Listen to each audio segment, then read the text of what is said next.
အားလုံးပဲမင်္ဂလာပါခင်ဗျာယနေ့ဖက်ပြတင်ဆက်ပေးမှာကတော့မောင်ပေါင်ချိုင်းဆိုတဲ့ဆေးရောင်စုံရုပ်ပြကတ်တုန်းလေးပဲဖြစ်ပါတယ်ချိုင်းနေသက်တယ်ဆိုရင်ကျွန်တော်ရဲ့ channel လေးကို subscribe လေးလုပ်ခဲ့ပေးပါအောင်နော်မောင်ပေါင်ချိုင်းရဲ့မိဘနှစ်ပါးဟာတာချစ်သူကိုပညာတတ်ကြီးချစ်စေလွန်တဲ့အတွက်တက္ကသိုလ်ကြီးကဒီတာတာမခဆရာကြီးစီမှပညာသင်ကြားဖို့ဆေလွန်လိုက်တာခုဆို3နှစ်3မိုးရှိခဲ့ပြီပညာသင်နှစ်3နှစ်3မိုးပြည့်လို့ကျောင်းတော်ဆင်းရတော့မှာပါလားငါလည်းဘာပညာမှဟုတ်ဒီပတ်တိမတတ်ဘူးညံထုတ်ထိုင်းလာတဲ့မောင်ပေါချိုင်းဟာ18ရက်သောအထာရတပညာရက်တွေကိုဒီတာပါမခဆရာကြီးကကြိုးစားသင်ကြားကြတာပေးပေမဲ့ဘာပညာမှဟုတ်ဒီပတ်တိမတတ်ဘူးဖြစ်နေတယ်ခက်တယ်ငါတပည့်မောင်ပေါချိုင်းအတွက်ဘယ်လိုလုပ်ပေးရပါဒီလိုနဲ့ကျောင်းဆင်းရမယ့်ရေရောက်လာတဲ့အခါပညာကြည့်ဆောင်ပြီးမို့ပညာသင်တဲ့ပဲအတီးတီးကဒီတာပါမခဆရာကြီးကိုနှုတ်ဆက်ကြတော့ကြပြီးသူတို့ရဲ့တိုင်းဒီစီကြော်ရှင်စွာကြံသွားကြတော့တယ်။ကျောင်းသားစင်းနဲ့ဘာပညာမှာဟုတ်တိပတိမတက်တဲ့မောင်ပေါချိုင်းကတော့ရောင်းလေးလေးကြံရစ်ခဲ့တာပေါ့။မောင်ပေါချိုင်းငါတပည့်မင်းရောမင်းရဲ့တိုင်းပြည်စီမပြန်ချင်ဘူးလားကွ။ပြန်ချင်ပါတယ်ဆရာကြီး။အေးပြန်ချင်ပြန်မို့ကွ။ဒါပေမဲ့မင်းရဲ့ပြန်ခီးမှာလိုက်နာရမယ့်ကိစ္စ3ရက်အတွက်စကားကြီး3ခုသင်ပေးလိုက်မယ်။မင်းတေချာချာမှတ်သားလိုက်နာရမယ်ဟုတ်ပြီလားဟုတ်ကဲ့ပါဆရာကြီးကဲမင်းကိုတင်ပေးမယ်စကားကြီး3ခုကိုလိုက်ဆိုစမ်းတွားပါများခရီးရောက်တွားပါများခရီးရောက်မေးပါများစကားရမေးပါများစကားရမအိမ်မနေအသက်ရှိမအိမ်မနေအသက်ရှိကဲအဲ့ဒီစကားကြီး3ခုကိုတေချာမှတ်သားနှလုံးသွင်းပြီးမင်းရဲ့တိုင်းပြည်စီပြန်ပြီးတော့ဟုတ်ကဲ့ကျေးဇူးကြီးလာပါတယ်ဆရာကြီးမောင်ပေါကျန်းလည်းဒီသာပါမခဆရာကြီးကိုယူသေးစွာကြော့ပြီးနောက်သူ့ရဲ့တိုင်းကြီးရှိရာစီဥတီပြီးတောတောင်ထက်ထက်ကိုချက်တန်းကြံလာတော့တယ်။အဲ့ဒီလိုကြံလာရင်လက်ခရီးကြားကဘာယာနဒီတိုင်းကြီးစီရောက်လာတော့တယ်။တော့ပါများခရီးရောက်ဆိုတဲ့အတိုင်းဘာယာနဒီပြည်ကြီးစီရောက်လာရပြီ။မောင်ပေါကျန်းဟာမြို့ထဲကိုချောက်ချောက်ဝင်ရောက်လာရကခရီးပန်းလာတဲ့အတွက်လူသူရှင်းလင်းနေတဲ့ဥယျာဉ်ကြီးတစ်ခုကိုတွေ့တဲ့အခါအပန်းချိန်နားနေဖို့အဲဒီဥယျာဉ်ကြီးထဲဝင်ရောက်ခဲ့ကကျူပွေးတန်ရှင်းနေတဲ့ကြောက်ရှားကြီးပေါ်မှာလဲလဲရန်အပန်းချိန်လိုက်တော့တယ်။ဟူးအခုမှပဲအမောပြေတော့တယ်။ဒီဥယျာဉ်ကြီးထဲမှာပန်းရနံလေးတွေကလည်းမှုေးလို့ငါကြောခင်းထားတဲ့ကြောက်ဖြာကြီးကလည်းညင်ညာပြန်ပြူပြီးတန့်ပြန်လို့လေပြေးအေးလေးကလည်းတတုံတုံတိုက်ခိုက်လို့စိန်ကြလိုက်တာစိန်ကြကြ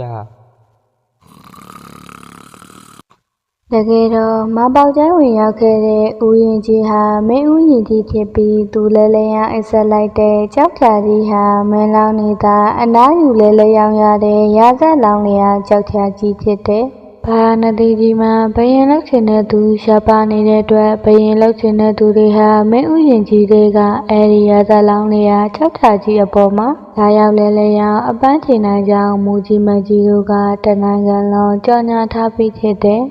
ဘာနဒီကြီးသားတွေဟာဘသူမှဘယင်မလုံးဝင်ကြလို့အဲဒီကြောက်ချပေါ်တအိတ်ဖို့နေသားသားမင်းဥယျာဉ်ကြီးတဲ့တောင်ချေမချဝင်ကြဘူးဘာဖြစ်လို့လဲဆိုတော့အဲ့ဒီဘာယာနတိကြီးမှာဘယင်လောက်တဲ့သူတွေဟာတညတာပဲမင်းရဲ့စီစိန်ခံစားရပြီးနောက်နေ့မိုးလင်းတာနဲ့အလောင်းကောင်ဘဝရောက်တော်ရလို့ပါပဲဘာယာနတိကြီးမှာတော့မင်းလောင်းဆိုတာမသားလောင်းပါပဲဒါကြောင့်အကြောင်းသိနေတဲ့ဘာယာနတိကြီးသားတွေဟာအဲ့ဒီကြောက်ချကြီးကိုဝေဝေကရှောင်ကြတာပေါ့ဘူမတိပမတိမောင်ပေါချင်ကတော့အဲ့ဒီကြောက်ချကြီးအပေါ်မှာအခမ်းသာတက်အိတ်နေတော့တယ်သူအဲ့ရကလည်းနိုးရောသူ့ရဲ့နဘီပပတ်လေးမှာမူကြီးမကြီးတွေနဲ့ရဲမတ်တွေဝိုင်းနေတာတွေ့ရလို့မောင်ပေါချိုင်းဟာလန့်ထက်သွားတော့တယ်ဟိုက်ကျုပ်ကိုဘာလို့ကြမလို့လဲဖမ်းကြမလို့လားဗျာကျုပ်တခုံးမဟုတ်ပါဘူးမင်းလောင်းလေးကိုမဖမ်းပါဘူးကျွန်တော်မျိုးကြီးတို့မဖမ်းဝင်ကြပါဘူးမင်းလောင်းလေးကိုဘာယာနတိပြည့်ရှင်ဘရင်ကြီးအဖြစ်တင်မြောက်ဖို့ကျွန်တော်မျိုးကြီးများသဘောတူကြပါတယ်ဘယ်လိုကျုပ်ကိုဘယင်တင်မြောက်မလို့ဟုတ်လားဟုတ်ပါတယ်မင်းလောင်လေးဟောဒီမင်းမြောက်တန်လာ၅ပါးကိုဆင်မြန်ပြီးရွှေနှန်းတော်စီနန်းသိမ်းပွဲခံယူဖို့တိုက်ခဲ့တော်မူပါဒီလိုနဲ့မူကြီးမကြီးတွေနဲ့စစ်တီရဲမတ်တို့ဟာမောင်ပေါချန်းကိုမင်းမြောက်တစား၅ပါးအကြအနာဆင်ញံပြီးဘောရင်ဘောတင်ကရွှေနှန်းတော်စီခေါ်သွားကြတော့တယ် ဘာလို့ညာလို့နဲ့ငါပြင်ဖြစ်ရတော့မှာပါလားဒါကြောင့်ဒီတာပမုခဆရာကြီးကတော့ပါမြခီးရောက်လို့တင် जा ပေးလိုက်တာကိုဒါပေမဲ့သူတို့ငါ့ကိုအသေးအတန်ပြရင်တင်မြောက်ဖို့ငါအစမ်းတယ်ငါရဲ့အရေးချင်းတွေဘာတွေမစမ်းသက်မစစ်သေးသေးပဲကြပြကတိပြရင်ကောက်တင်ကြတာဟာဘာကြောင့်မှလဲလျှို့ဝှက်ချက်တစ်ခုခုတော့ရှိလိမ့်မယ်အဲ့ဒီလျှို့ဝှက်ချက်ဟာဘာလဲဆိုတာသိရဖို့မင်းများစုံစမ်းရမယ်မိဘများစကားရဆိုတဲ့အတိုင်းစုံစမ်းမင်းများလီမှာပေါ်တာနေလို့မဖြစ်ဘူး ရွှေနန်းတော်စီရောက်တဲ့အခါမူကြီးမကြီးတို့ကမောင်ပေါကျိုင်းကိုဝါစနီမီဖျားနဲ့ဆူလျာရစ်ပတ်လက်ထပ်ပေးပြီးဗိတ်သိက်သွန်လောင်းကမင်းအဖြစ်တင်ညာလိုက်ကြတော့တယ်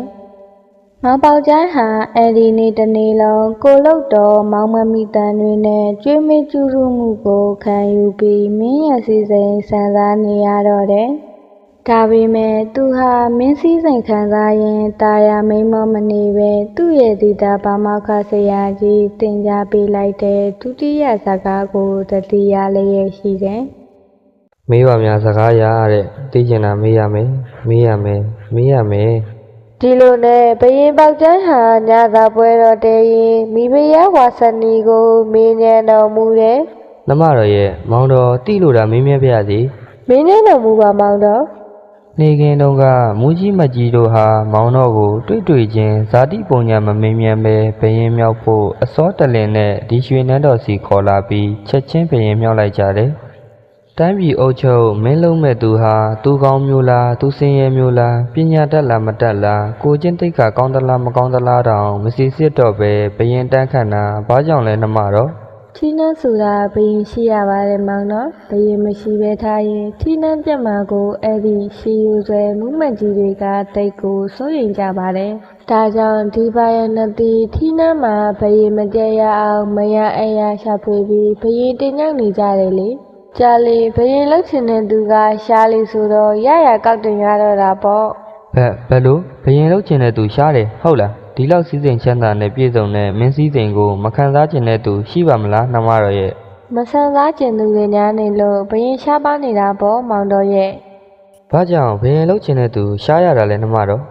ဒီပါနတိထီးနှန်းကိုဆန်ញန်းနဲ့ဘရင်မတညဟာမင်းစီစိန်ကိုတညတာပဲဆန်ញန်းခွင့်ရကြလို့ပါမောင်တော် အလိုထူးဆန်းလာတဲ့စကားပါလားဘယ်လိုကြောင့်များလဲနှမတော်ရဲ့ ဘလို့ကြောင့်ဆိုတာတော့နှမတော်လည်းမပြောနိုင်ပါဘူးမောင်တော်ပြောနိုင်တာတစ်ခုကတော့ဒီပါနတိထီးနှန်းကိုဆက်ခံစိုးစံနဲ့ဘရင်မတညဟာထီးနှန်းသိမ့်ပိုက်ပြီးနောက်နေ့မနေ့ဆိုရင်ကံတော်ကုန်ကြတာကြီးပဲအခုဆိုရင်မင်းဆက်90ညခဲ့ပါပြီမောင်တော် ကဲမောင်တော်လည်းညစာပွဲတော့တဲပြီးပြီမို့သပင်ဆောင်ကိုကြွချီပြီးသပင်သေးတွေဆိုတာကတာကိုစူစားတော်မူလို့ကစူစားပါမောင်တော်နမတော်ကတော့ကောင်းနေမူးနောက်မှထင်နေလို့သပင်ဆောင်စီမလိုက်ပါတော့ပဲနမတော်ရဲ့ခန်းတင်စလီကပဲမောင်တော်ဆောင်းတော်ကူးလာမှကိုစောင့်မျှော်နေပါရစေနော်မိဖုရားဝါစနေကကြောင်မူပပတုံးထပြီးနောက်မိဖုရားဆောင်တော်စီလှုပ်လေလှုပ်လဲရှောက်လန်းသွားတော့တယ် ဖရင်ပေါက်တိုင်းကတော့ခေါင်းစားကြံခဲ့တော့တာပေါ့ညောင်ဦးရန်ကြော်လာချိန်မှာတော့ဖရင်ပေါက်တိုင်းဟာတပင်ဆောင်ကနေဖရင်ဆရာဆောင်ပဲကူးဝင်လာပြီးထဲနောက်တလွန်ညောင်ကောက်ထက်မှငူကြီးထိုင်ရင်စဉ်းစားနေတော့တယ် ဒီဘာယာနတီထီးနှန်းကိုစိုးစံတဲ့ဘရင်တိုင်းဟာတညတာပဲထီးနှန်းစိုးစံရပြီးနောက်နေ့မနေ့ရောက်တာနဲ့နတ်ရွာဆံပြီးဖြစ်နေတယ်တဲ့ဒီတိုင်းဆိုအဲ့ဒီဘရင်တွေဟာဘရင်ဖြစ်တဲ့ညမှာပဲအန်ဒီတစ်ခုခုကြာရောက်ပြီးနတ်ရွာဆံကုန်ရတာပဲဖြစ်မယ်အဲ့ဒီလိုဆိုရင်တော့ဒီညအဖို့ငါအေးလို့မဖြစ်ဘူးဒီတာဗမောက္ခဆရာကြီးကလည်းငါ့ကိုမအိမ်မနေအသက်ရှည်ဆိုတဲ့စကားကိုသင်ပေးလိုက်တာပဲဒီတော့အသက်ရှည်စီဖို့ငါဒီညမအိမ်မှဖြစ်မယ် မိဖုရားဝါစနေဟာမိဖုရားဆောင်တွေကခန်းတင်စလီမှာတလွန်ညောင်ဆောင်ထက်လဲလျောင်းရင်ဘရင်ပေါက်ကြဆောင်းတော်ကူးလာမှကိုစောက်သားလို့နေတယ် အရင်တော့ကဘရင်တွေလိုပဲငါးစီကိုစောင်းတော့ကူးလာမယ်နောက်ပြီးဘရင်ဆရာဆောင်ကတလွန်ညောင်ဆောင်ထပ်မှဆက်တော်ခေါ်မယ်အဲ့ဒီလိုဆက်တော်ခေါ်ရင်တော့မသားပေါ်ပြီးတာမှဒါပေမဲ့ညတကောင်ရင်ရောက်လူတိုင်းဘရင်ပေါက်ကျိုင်းဟာဆောင်းတော်ကူးမလာပါဘူးမိဖုရားဝါစနေလဲဘရင်ပေါက်ကျိုင်းကိုစောင့်ညော်ရင်မိခနဲ့အိတ်ကျော်သွားတော့တယ်ညတကောင်ရင်ကိုရောက်ခဲ့ပြီးရွှေညွတ်တော်ကြီးတစ်ခုလုံးရောနန်းတော်ကြီးတစ်ခုလုံးမှာအိမ်မွန်းကြလျက်တိတ်ဆိတ်ငြိမ်နေပြီအဲ့ဒီအချိန်မှာသမုဒ္ဒရာရေအောက်ဘောကဝရီကြီးကနေထွက်လာခဲ့တဲ့နဂမင်းနာဂရာဇာဟာ လှဝက်လန်းကနေဘာနတီကြီးတဲ့ဝင်းလာကရွှေနန်းတော်ကြီးတဲ့တလူလူတလုံးလုံးနဲ့ဝင်ရောက်လူလာခဲ့ပြီတကယ်တော့နဂမင်းနာဂရာဇဟာဘာနတီမိဖုရားဝါဆန်နီရဲ့ချစ်သူချစ်ပေမဲ့နဂါနဲ့လူသားမိဖုရားနင်းလွယ်ခြင်းမတူတဲ့အတွက်လက်ဆက်ပေါင်းဖောက်ဖို့မရပဲတိတ်တကူနစ်တာမှုဆွေးနေရတဲ့ချစ်သူတွေသာဖြစ်နေရတယ်နဂမင်းနာဂရာဇဟာအခြေကြီးသလားအညက်ကြီးလာသူမို့သူချစ်သူမိဖုရားဝါဆန်နီကိုဒီနာထုံးစံရာလက်ဆက်လာတဲ့ဘာယနတိဘယေမန္တညာကိုဘယေအဖြစ်နန်တိတ်မဲ့ခံနေညမှာပဲအကျရှင်ပြလာတာဘယင်စစ်ဆက်ပြီးပြီးမို့ယခု90ညောက်တိုင်ခဲ့ပြီဒီတစ်ခါဘရင်ကိုလည်းဒီညတွင်ချင်းတုတ်တင်ပြရမယ်ဒါမှနောင်ကိုငါချစ်သူနဲ့ဘယ်သူမှလက်မဆက်ရင်ပါနဂမင်းနာဂရာဇဟာစိတ်ထဲကကြိမ်ဝါရင်ဘယင်ဆေးရဆောင်တဲ့တလူလူတလုံးလုံးနဲ့ဝင်ရောက်လာခဲ့ပြီဟောတလွန်ညောင်ဆောင်ပေါ်မှာဆောင်းကောင်းမှုချုံပြီးတေတော်ခေါ်နေတာဘရင်အစ်စ်ပဲဖြစ်ရမယ်တွေ့ကြသေးတာပေါ့ငါရဲ့အဆွဲလေးနဲ့တဆုံးဝင်အောင်အားရပါရပေါက်တက်လိုက်မယ်ကဲကွာဒေါသကြီးနေတဲ့နဂမင်းနာဂရာဇရဲ့အဆွဲတွေဟာဆောင်းချုံအောက်ကတစုံတရာကိုအာပါတရာပေါက်လိုက်မိပြီဟာငါပြောလုံးကြီးပါလားနဂမင်းနာဂရာဇဟာသူ့အလေကြားခံလိုက်ရပြီဆိုတာကိုသိလိုက်ချိန်မှာတော့ညားစွာနောက်ကျခဲ့ရပြီနဂမင်းဟာခြုံစားစိတ်နဲ့ငှက်ကြောတုံးနဲ့နေဝင်နေတဲ့အဆွဲတွေကိုဆွဲနှုတ်ဖို့ကြိုးစားပေမဲ့အဆွဲတွေဟာငှက်ကြောတုံးမှာညှိနေလို့ဆွဲထုတ်မရဘူးဖြစ်နေတော့တယ်ဒီရင်ဆက်ရဆောင်တော့တင်းတင်လိုက်ကနာကန်ထွက်လာတဲ့ဘရင်ပေါက်ကျန်းဟာနဂမင်းနာဂရာဇကိုတန်လျင်နဲ့ခုတ်ပိုင်းတက်ချလိုက်တော့တယ်နဂမင်းနာဂရာဇဟာအတန်ငယ်လူလူနေပြီးတဲ့နောက်တွေ့ရိုင်းထဲမှာငြိမ်ကျသွားတော့တယ်နောက်နေ့မနက်မှာတော့ဘာနတိတီသူတီသားတွေဟာဘရင်ပေါက်ကျန်းကနဂါကြီးကိုတုတ်တင်လိုက်ကြောင်းသိရှိသွားကြရာဝမ်ပန်းတတာကောင်းကြီးဩဘာပေးကြတော့တယ်ဟေးဒါမှဘရင်ပေါက်ကျန်းနဂနိုင်မင်းဘရင်ပေါက်ကျန်းနဂနိုင်မင်းကွာကြေကွဲပြီးဒေါသအငဲချောင်းချောင်းထွက်နေသူလည်းရှိတယ်အဲဒီလူကတော့မိဖုရားဝါဆန်နီပါပဲတင်းကငါရဲ့ချစ်သူနဂါမင်းကိုအသေးတက်ပစ်လိုက်ပြီပေါ့တွေ့မယ်ငါချစ်သူတဲ့လို့တင်းသေးစေရမယ်ဒီလိုနဲ့ညီလာခံတပင်မှာမိဖုရားဝါဆန်နီဟာတောင်းဆိုမှုပြုတော့တယ်